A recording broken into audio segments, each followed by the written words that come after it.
Itulah bedanya iblis dengan Nabi Adam alaihi salam. Iblis dan Nabi Adam sama-sama mereka berdua bermaksiat kepada Allah, melakukan pelanggaran terhadap Allah. Hanya bedanya iblis ini berbuat dosa, bermaksiat, tapi dia nggak merasa. Dia merasa suci, merasa benar, nggak mau bertaubat kepada Allah. Akhirnya iblis dilaknat oleh Allah dan kelak akan menjadi penghuni neraka untuk selama-lamanya.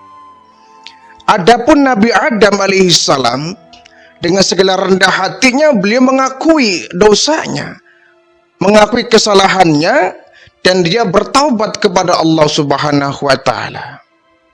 Akhirnya Allah pun membuka pintu ampunan kepada Nabi Adam alaihissalam karena dia telah berbuat dosa dan mengakui dan bertobat kepada Allah. Ya Allah, ampuni. Artinya apa? Bahwa setiap kita tentu berbuat dosa. Tidak ada seorang pun di antara kita yang terlepas dari dosa. Dan Allah membuka pintu ampunan seluas-luasnya kepada siapapun yang bertaubat kepada Allah. Walaupun dosa kita sampai seisi langit, seisi bumi, kalau kita bertaubat kepada Allah, Allah ampuni. Malam yughargir, kata Nabi, selama nyawanya belum sampai di kerongkongan. Kalau nyawa sudah sampai di kerongkongan, disitulah kemudian tertolak taubat. Jadi batasnya taubat diterima atau tidak kalau nyawa sudah berada di kerongkongan. Untuk itu selagi kita masih memiliki kehidupan, masih bernyawa, ya, nyawa masih dikandung badan, janganlah kita enggan untuk bertaubat kepada Allah. Kalau kita bertaubat kepada Allah, seberapapun dosa kita banyak, Allah ampuni. Di dalam kitab Tanbihul Ghafilin, Imam Abu Laid As-Samarqandi meriwayatkan bahwa ada satu kisah di zaman baginda Rasulullah Sallallahu Alaihi Wasallam. Ada seorang pemuda yang masih sangat teramat muda, belum berkeluarga, belum beristri, yang dia berprofesi sebagai penggali kubur. Nah, satu hari dia bercerita kepada Umar bin Khattab bahwa dia telah berbuat maksiat dan dosanya sangat besar itu.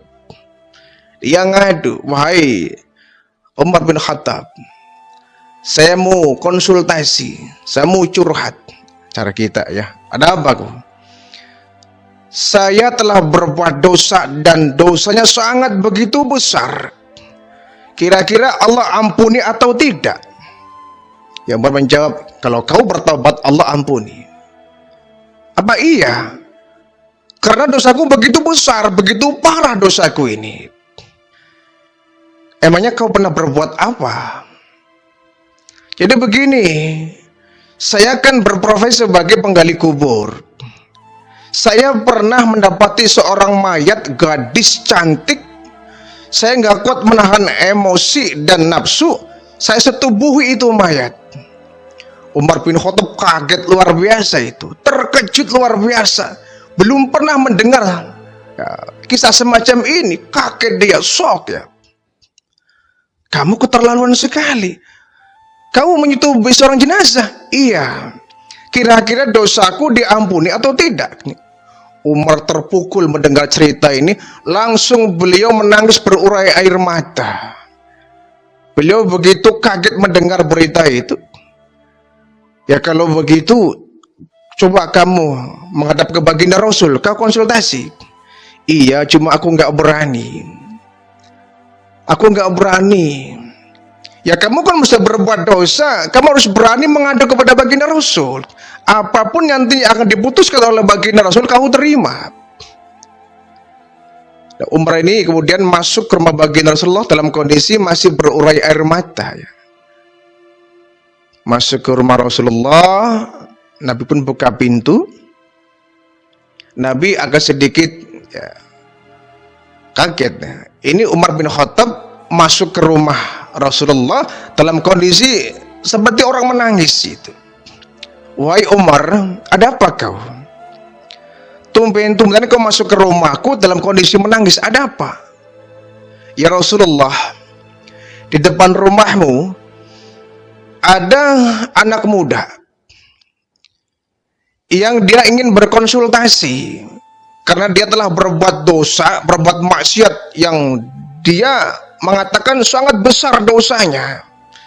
Cuma dia mau mengadukan kepada engkau, dia malu dan takut. Dia hanya menangis di depan rumahmu." "Oh begitu. Kalau begitu suruh dia masuk." Umar bin Khattab keluar, menggandeng ini pemuda, dibawa dihadapkan di depan baginda Rasulullah sallallahu alaihi wasallam. "Wahai pemuda, tadi Umar bin Khattab mengatakan kau ingin konsultasi." "Iya ya Rasul." "Apa?" "Ya Rasulullah, maafkan saya." "Ada apa?" "Saya seorang muda yang belum berumah tangga." "Kau belum punya istri?" "Belum ya Rasulullah." "Lalu apa dosamu?" "Ya Rasulullah, aku sudah berbuat dosa yang sangat parah dosanya. Memangnya kau menyekutukan Allah? Kau syirik." "Mungkin lebih besar dari syirik ya Rasulullah." "Apa kau meminum minuman keras?" "Mungkin juga lebih besar dari minuman keras." "Apa dosamu? Kau mengatakan syirik itu kecil, lebih besar dosa daripadamu. Kau menenggak minuman keras, kau berkata itu lebih besar itu. Apa dosamu?" Dan perlu kau ketahui, seberapapun dosamu itu banyak, menggunung, bahkan sampai memenuhi langit dan bumi, kalau kau bertobat, Allah ampuni. "Apa iya?" "Ya pasti kok, apa iya.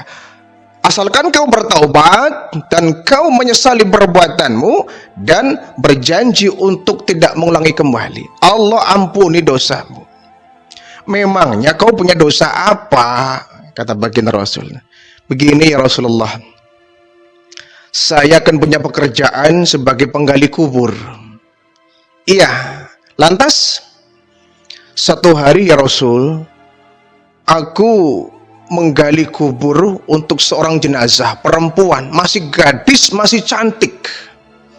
Cantik ya Rasulullah si jenazah ini. Aku pun kubur itu jenazah.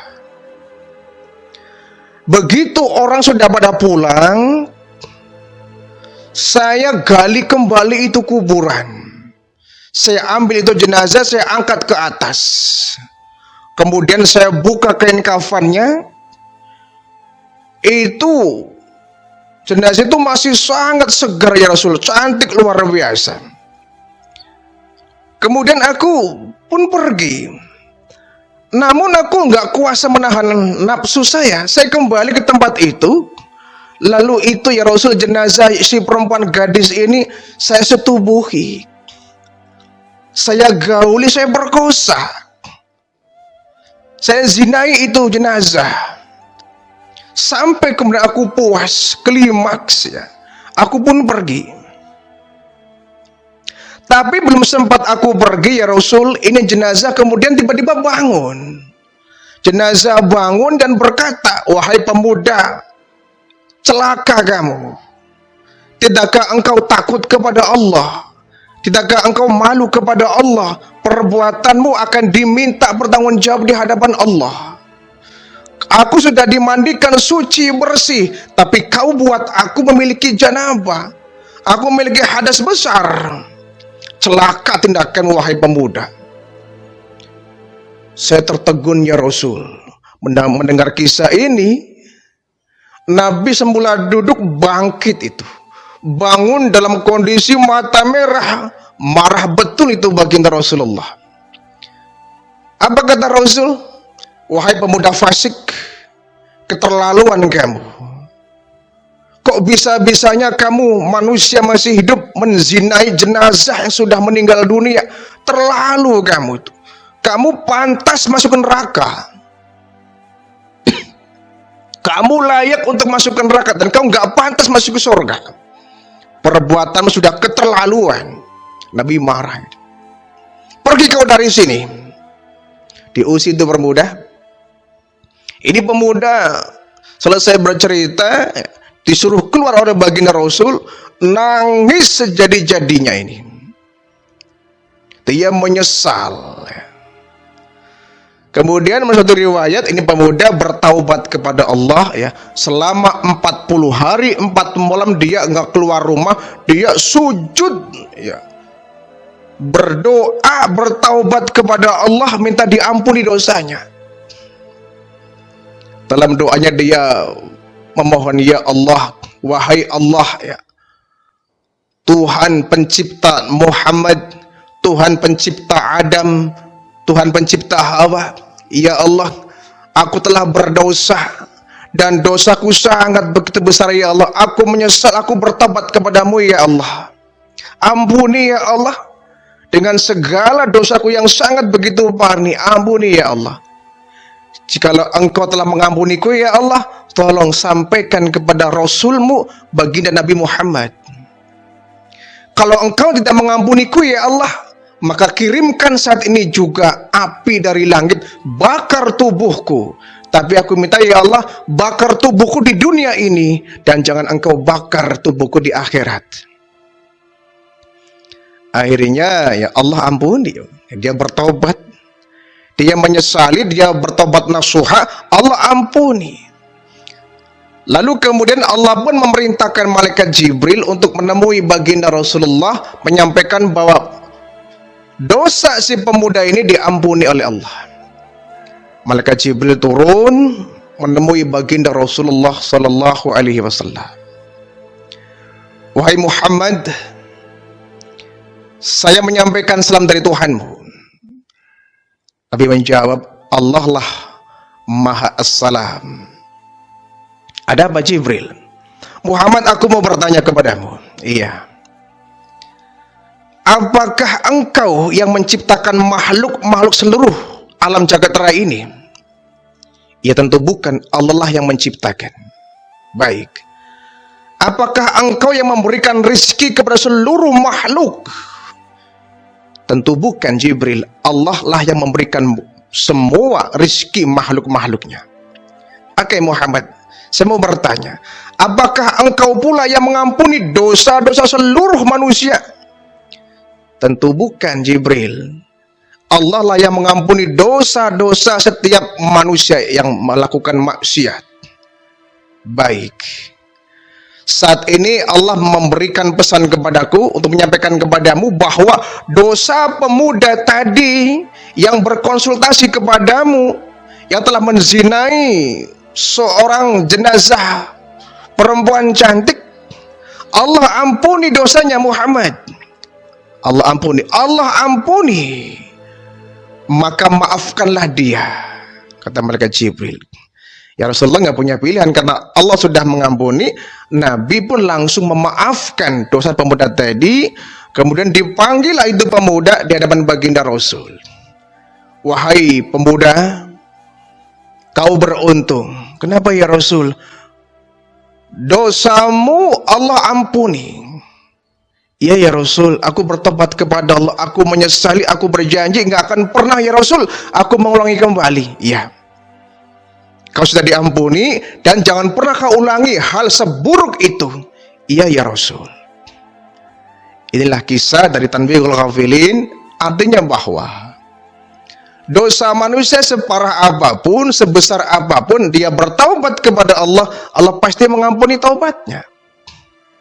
Selama dia taubatnya nasuha. Ya. Kata baginda Rasul, at-taibu minadz dzanbi kama la dzanbalah. Orang yang bertobat dari dosanya seperti orang yang tidak berbuat dosa. Artinya dosanya diampuni dan dihapus oleh Allah. Allah bukan pendendam ya. Allah bukan Tuhan pendendam. Allah itu Rahman, Rahim ya. Penerima taubat, pemaaf itu. Jadi bagaimanapun parahnya perbuatan kita, jahatnya perilaku kita, hancurnya moral kita, begitu banyak dosa yang kita lakukan kepada Allah, tapi dengan segala rendah hati kita menyesali dosa itu dan bertaubat kepada Allah, pasti dan pasti Allah buka itu pintu tobat seluas-luasnya. Sekali lagi, malam yughargir, sebelum nyawa kita sampai di kerongkongan. Kalau sudah di kerongkongan, ya, kita sudah sakratul maut, nafas cengap-cengap, kita taubat kepada Allah, terlambatlah sudah taubatnya. Seperti Fir'aun, ya. Fir'aun itu ketika masih berkuasa, masih jaya, susah diajak taubat itu. Begitu Allah gulung dengan ombak yang begitu besar, Lautan Merah, tenggelam Fir'aun, baru dia bertaubat. Tapi sayangnya taubatnya Fir'aun terlambat. Coba kalau sebelum digulung, sebelum Allah jeburkan ke Lautan Merah, dia bertaubat, Allah ampuni itu. Allah ampuni itu. Namrud juga sama, seandainya dia mengikuti ajakan Nabi Ibrahim dan dia bertaubat kepada Allah, Allah ampuni. Abu Jahal, Abu Lahab, seandainya, dia bilang seandainya ya, seandainya dia mau mengikuti ajakan dakwah baginda Rasulullah, bahkan dia beriman sebelum ajal itu datang, Abu Jahal, Abu Lahab tentu Allah ampuni. Ya. Semua itu merupakan hidayah, dan hidayah itu sekali lagi harus kita cari, harus kita jemput, harus kita lakukan usaha-usaha untuk meraih hidayah itu. Dengan hidayah itu kemudian kita bisa bertaubat saat kita berdosa, ya. Kita bukan malaikat. Kalau malaikat tentu dia nggak akan pernah nggak pernah berdosa. Malaikat nggak punya nafsu, tapi manusia memiliki nafsu, segudang nafsu, sehingga seluruh panca inderanya sangat berpotensi untuk berbuat dosa. Karena Allah membekali kita dengan nafsu, Allah pun menyiapkan pintu tobat yang seluas-luasnya seandainya kita terjebak kepada perbuatan dosa, dengan syarat kita bertobat kepada Allah Subhanahu wa Ta'ala.